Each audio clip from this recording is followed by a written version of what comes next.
ਸਤਿ ਸ਼੍ਰੀ ਅਕਾਲ ਜੀ। ਉਮੀਦ ਹੈ ਕਿ ਤੁਸੀਂ ਸਭ ਚੜ੍ਹਦੀ ਕਲਾ ਵਿੱਚ ਹੋਵੋਗੇ। ਅੱਜ ਦੀ ਕਹਾਣੀ ਹੈ ਸੋਨੇ ਦਾ ਕੜਾ। ਹਰਿਆਣਾ ਦੇ ਇੱਕ ਪਿੰਡ ਵਿੱਚ ਇੱਕ ਮੂਰਖ ਕਿਸਾਨ ਰਹਿੰਦਾ ਸੀ।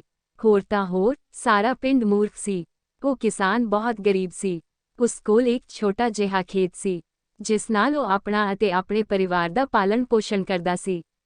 ਉਸਦੇ ਘਰ ਵਿੱਚ ਉਸਦੀ ਪਤਨੀ ਅਤੇ 3 ਬੱਚੇ ਸਨ। ਖੇਤੀ ਲਈ 2 ਬਲਦ ਅਤੇ ਇੱਕ ਗਾਂ ਸੀ। ਇੱਕ ਦਿਨ ਕਿਸਾਨ ਨੇ ਸੋਚਿਆ, ਮੈਂ ਲੰਬੇ ਸਮੇਂ ਤੋਂ ਖੇਤੀ ਕਰ ਰਿਹਾ ਹਾਂ, ਇਸ ਲਈ ਹੁਣ ਕੁਝ ਦਿਨਾਂ ਲਈ ਆਰਾਮ ਨਾਲ ਘਰ ਬੈਠ ਕੇ ਖਾਣਾ ਚਾਹੀਦਾ ਹੈ। ਇਹ ਸੋਚ ਕੇ ਉਸਨੇ ਉਸ ਦਿਨ ਤੋਂ ਹੀ ਖੇਤਾਂ ਵਿੱਚ ਕੰਮ ਕਰਨਾ ਬੰਦ ਕਰ ਦਿੱਤਾ। ਕੁਝ ਦਿਨਾਂ ਤੱਕ ਕਿਸਾਨ ਨੇ ਖੂਬ ਆਨੰਦ ਮਾਣਿਆ, ਪਰ ਜਦੋਂ ਉਸ ਕੋਲ ਬਹੁਤ ਘੱਟ ਪੈਸੇ ਰਹਿ ਗਏ ਸਨ, ਤਾਂ ਉਸਦੀ ਪਤਨੀ ਨੇ ਉਸਨੂੰ ਕਿਹਾ, ਹੁਣ ਖੇਤੀ ਸ਼ੁਰੂ ਕਰ ਦਿਓ। ਪਰ ਕਿਸਾਨ ਦੇ ਕੰਨਾਂ ਤੇ ਜੂੰ ਤੱਕ ਨਹੀਂ ਸਰਕੀ। ਜਦੋਂ ਇਸ ਤਰ੍ਹਾਂ ਕਈ ਦਿਨ ਬੀਤ ਗਏ, ਤਾਂ ਇੱਕ ਦਿਨ ਉਸਦੀ ਪਤਨੀ ਨੂੰ ਗੁੱਸਾ ਆਇਆ ਅਤੇ ਕਹਿਣ ਲੱਗੀ, ਦੇਖੋ, ਤੁਸੀਂ ਮੇਰੀ ਕਿਸੇ ਵੀ ਗੱਲ ਵੱਲ ਧਿਆਨ ਨਹੀਂ ਦਿੰਦੇ। ਘਰ ਅਤੇ ਪਸ਼ੂਆਂ ਦਾ ਖਰਚਾ ਕਿੱਥੋਂ ਆਵੇਗਾ?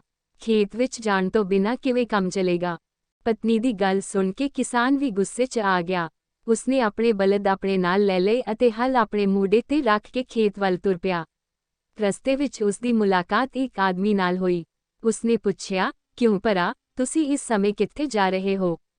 ਕਿਸਾਨ ਨੇ ਗੁੱਸੇ ਨਾਲ ਕਿਹਾ, ਇਸ ਤੋਂ ਤੈਨੂੰ ਕੀ ਮਤਲਬ? ਮੈਂ ਆਪਣੇ ਖੇਤ ਜਾ ਰਿਹਾ ਹਾਂ। ਉਸ ਆਦਮੀ ਨੇ ਕਿਹਾ, ਦੇਖ, ਜੇ ਤੂੰ ਇਸ ਸਮੇਂ ਖੇਤ ਦੀ ਵਾਹੀ ਕਰੇਗਾ, ਤਾਂ ਤੈਨੂੰ ਅਸ਼ਰਫੀਆਂ ਨਾਲ ਭਰਿਆ ਇੱਕ ਸੋਨੇ ਦਾ ਕੜਾ ਮਿਲੇਗਾ, ਇਸ ਲਈ ਅੱਜ ਤੋਂ ਪੂਰੇ ਖੇਤ ਦੀ ਵਾਹੀ ਸ਼ੁਰੂ ਕਰ। ਪਰ ਇੱਕ ਗੱਲ ਹੋਰ ਧਿਆਨ ਵਿੱਚ ਰੱਖੀ, ਪੈਸੇ ਮਿਲਣ ਤੇ ਘਮੰਡ ਨਾ ਕਰੀ, ਨਹੀਂ ਤਾਂ ਤੁਹਾਡੇ ਪੈਸੇ ਲੁੱਟੇ ਜਾਣਗੇ ਜਾਂ ਖੋਹ ਲਏ ਜਾਣਗੇ। ਇਹ ਕਹਿ ਕੇ ਉਹ ਆਦਮੀ ਅਚਾਨਕ ਉੱਥੋਂ ਗਾਇਬ ਹੋ ਗਿਆ। ਕਿਸਾਨ ਮੂਰਖ ਸੀ, ਇਸ ਲਈ ਉਸਨੇ ਉਸ ਆਦਮੀ ਦੀਆਂ ਗੱਲਾਂ ਵੱਲ ਕੋਈ ਧਿਆਨ ਨਹੀਂ ਦਿੱਤਾ। ਪਰ ਜਦੋਂ ਉਹ ਅਚਾਨਕ ਗਾਇਬ ਹੋ ਗਿਆ, ਤਾਂ ਉਹ ਬਹੁਤ ਹੈਰਾਨ ਸੀ। ਉਸਨੇ ਆਪਣੇ ਖੇਤ ਵਿੱਚ ਜਾ ਕੇ ਖੇਤੀ ਕਰਨੀ ਸ਼ੁਰੂ ਕਰ ਦਿੱਤੀ। ਹਲ ਚਲਾਉਂਦੇ ਸਮੇਂ ਅਚਾਨਕ ਇਸ ਦਾ ਹਲ ਕਿਸੇ ਚੀਜ਼ ਨਾਲ ਟਕਰਾ ਕੇ ਜ਼ਮੀਨ 'ਚ ਡਿੱਗ ਗਿਆ। ਕਿਸਾਨ ਨੇ ਹਲ ਕੱਢਣ ਦੀ ਬਹੁਤ ਕੋਸ਼ਿਸ਼ ਕੀਤੀ, ਪਰ ਉਹ ਜ਼ਮੀਨ ਵਿੱਚ ਇੰਨੀ ਡੂੰਘਾਈ ਨਾਲ ਦੱਬਿਆ ਹੋਇਆ ਸੀ ਕਿ ਇਹ ਕਿਸੇ ਵੀ ਤਰ੍ਹਾਂ ਬਾਹਰ ਨਹੀਂ ਆ ਸਕਿਆ। ਆਖਰ ਪਰੇਸ਼ਾਨ ਹੋ ਕੇ ਕਿਸਾਨ ਆਪਣੇ ਘਰ ਪਰਤ ਆਇਆ। ਜਦੋਂ ਉਹ ਘਰ ਗਿਆ ਤਾਂ ਉਸਨੇ ਆਪਣੀ ਪਤਨੀ ਨੂੰ ਕਿਹਾ, ਤੂੰ ਮੈਨੂੰ ਕਿਸ ਮਾੜੇ ਸਮੇਂ ਖੇਤ ਵਿੱਚ ਭੇਜਿਆ ਸੀ? ਹਲ ਜ਼ਮੀਨ ਵਿੱਚ ਇਸ ਤਰ੍ਹਾਂ ਖੁੱਭ ਗਿਆ ਹੈ ਕਿ ਇਹ ਕਿਸੇ ਵੀ ਤਰ੍ਹਾਂ ਬਾਹਰ ਨਹੀਂ ਨਿਕਲ ਰਿਹਾ। ਮੇਰੇ ਨਾਲ ਆ ਕੇ ਉਸ ਨੂੰ ਬਾਹਰ ਕੱਢਾ। ਜਦੋਂ ਉਸਦੀ ਪਤਨੀ ਨੇ ਇਹ ਗੱਲ ਸੁਣੀ ਤਾਂ ਉਹ ਵੀ ਕਿਸਾਨ ਨਾਲ ਚਲੀ ਗਈ। ਪਰ ਉਸਨੂੰ ਵਿਸ਼ਵਾਸ ਨਹੀਂ ਸੀ ਕਿ ਹਲ ਜ਼ਮੀਨ ਵਿੱਚ ਖੁੱਭ ਗਿਆ ਹੈ। ਖੇਤ 'ਚ ਪਹੁੰਚ ਕੇ ਕਿਸਾਨ ਦੀ ਪਤਨੀ ਨੇ ਦੇਖਿਆ ਕਿ ਹਲ ਜ਼ਮੀਨ 'ਚ ਦੱਬਿਆ ਹੋਇਆ ਸੀ। ਹੁਣ ਦੋਵਾਂ ਨੇ ਧੱਕਾ ਕਰਨਾ ਸ਼ੁਰੂ ਕਰ ਦਿੱਤਾ। ਅੰਤ ਵਿੱਚ ਹਲ ਨੂੰ ਜ਼ਮੀਨ ਤੋਂ ਕੱਢ ਦਿੱਤਾ ਗਿਆ ਅਤੇ ਨਾਲ ਹੀ ਅਸ਼ਰਫੀਆਂ ਨਾਲ ਭਰਿਆ ਸੋਨੇ ਦਾ ਕੜਾ ਵੀ ਬਾਹਰ ਆ ਗਿਆ। ਕਿਸਾਨ ਅਤੇ ਉਸਦੀ ਪਤਨੀ ਦੀਆਂ ਅੱਖਾਂ ਫਟ ਗਈਆਂ। ਦੋਵੇਂ ਬਹੁਤ ਖੁਸ਼ ਸਨ। ਜਦੋਂ ਉਹ ਕੜਾ ਆਪਣੇ ਨਾਲ ਲੈ ਕੇ ਘਰ ਪਹੁੰਚਿਆ, ਤਾਂ ਕਿਸਾਨ ਨੂੰ ਉਸ ਆਦਮੀ ਦੀ ਯਾਦ ਆ ਗਈ ਜਿਸ ਨੇ ਪਹਿਲਾਂ ਹੀ ਇਸ ਦੀ ਭਵਿੱਖਬਾਣੀ ਕੀਤੀ ਸੀ।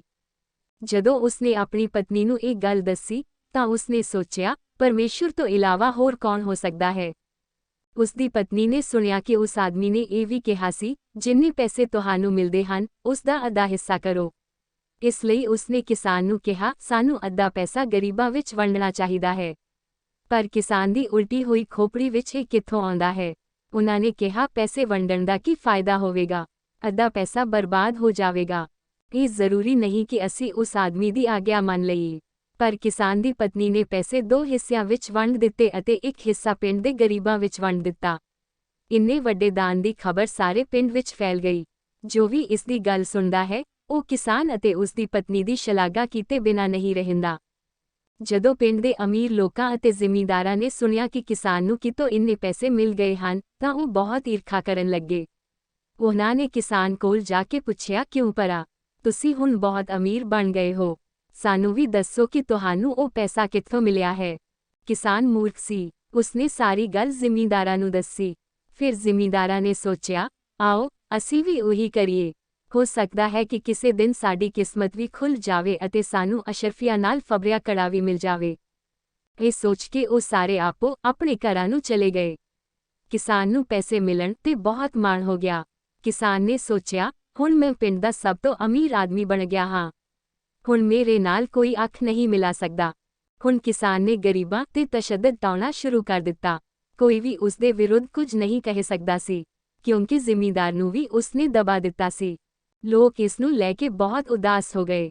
ਦੂਜੇ ਪਾਸੇ ਜਦੋਂ ਜ਼ਿਮੀਂਦਾਰਾਂ ਅਤੇ ਹੋਰ ਅਮੀਰ ਲੋਕਾਂ ਨੇ ਆਪਣੇ ਖੇਤਾਂ ਦੀ ਸਫਾਈ ਕਰਵਾਈ ਤਾਂ ਉਨ੍ਹਾਂ ਵਿੱਚੋਂ ਕੁਝ ਵੀ ਨਹੀਂ ਨਿਕਲਿਆ। ਇਸ ਨਾਲ ਖੇਤ ਹੋਰ ਵੀ ਬਦਤਰ ਹੋ ਗਏ। ਇਸ ਲਈ ਇੰਨੀ ਕੋਸ਼ਿਸ਼ ਕਰਨੀ ਪਈ ਕਿ ਕੁਝ ਲੋਕ ਬਿਮਾਰ ਹੋ ਗਏ। ਹੁਣ ਜ਼ਿਮੀਂਦਾਰ ਨੂੰ ਕਿਸਾਨ ਤੇ ਬਹੁਤ ਗੁੱਸਾ ਆ ਗਿਆ।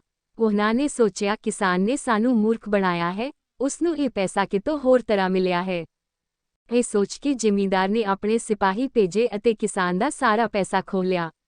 ਉਸ ਦੇ ਨਾਲ ਉਸ ਦੀ ਮਿਹਨਤ ਨਾਲ ਕਮਾਇਆ ਪੈਸਾ ਵੀ ਖੋਹ ਲਿਆ ਗਿਆ। ਇਸ ਤੋਂ ਬਾਅਦ ਉਸ ਨੂੰ ਡੰਡਿਆਂ ਨਾਲ ਇੰਨਾ ਕੁੱਟਿਆ ਗਿਆ ਕਿ ਉਹ ਕਈ ਦਿਨਾਂ ਤੱਕ ਰੋਂਦਾ ਰਿਹਾ।